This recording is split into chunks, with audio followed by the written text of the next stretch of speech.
আসসালামু আলাইকুম গাইস, আমি এডিটর সৌরভ। আজকের ভিডিওতে আমি তোমাদের বাংলা স্টাইলিশ ফন্ট দিব। সেই ফন্টগুলো তোমরা যে কোনো ভিডিও বা থাম্বনেলে ব্যবহার করতে পারবা। কিরকম বাংলা স্টাইলিশ ফন্ট দিব তোমরা একটু দেখে নাও। এরকম বাংলা স্টাইলিশ ফন্ট 25টার মতো দিব, যেগুলো কিন্তু আমার অনেক দিন ধরা জমানো। আর সেই সবগুলো ফন্ট কিন্তু আমি একটা ভিডিওতে দিয়ে দিতেছি। তার জন্য এই ফন্টগুলো নিতে হলে অবশ্যই তোমার পাসওয়ার্ডের প্রয়োজন হবে, আর পাসওয়ার্ডটা হবে 6 ডিজিটের। আমি ভিডিওর যে কোনো অংশে পাসওয়ার্ড দিয়ে দিব। আর এই ফন্টগুলো কিভাবে পিক্সেল ল্যাবে অ্যাড করবা সবকিছু এই ভিডিওতে বুঝিয়ে দিব।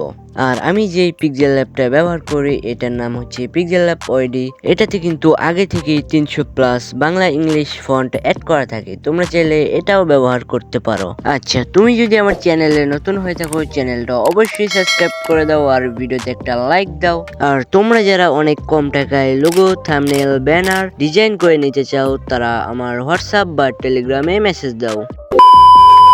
আচ্ছা, প্রথমে তোমরা আমার টেলিগ্রাম চ্যানেলে যাবা।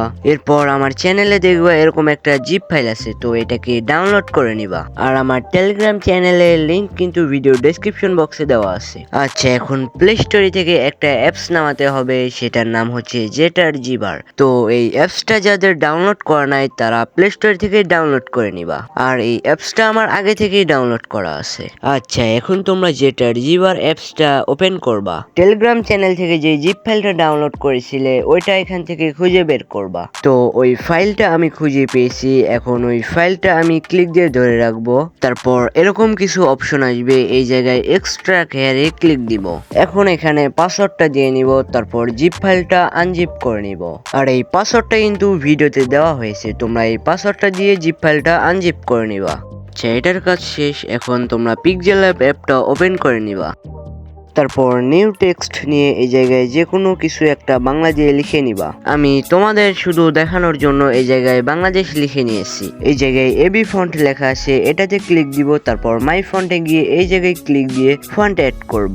এই জায়গায় যেই ফন্টগুলো আমি অ্যাড করব ওই ফন্টগুলোর উপরে টিক মার্ক দিয়ে অ্যাড করে নিব। তো আমার ফন্টগুলো কিন্তু অ্যাড হয়ে গেছে। তো গাইস, আজকের ভিডিওটা এই পর্যন্তই। আর পরবর্তী ভিডিও কি নিয়ে চাও অবশ্যই কমেন্ট বক্সে জানিয়ে দিবা। আর আমার চ্যানেলটা অবশ্যই সাবস্ক্রাইব করবা আর ভিডিওতে একটা লাইক দিবা। তো দেখা হচ্ছে নতুন একটা ভিডিওতে।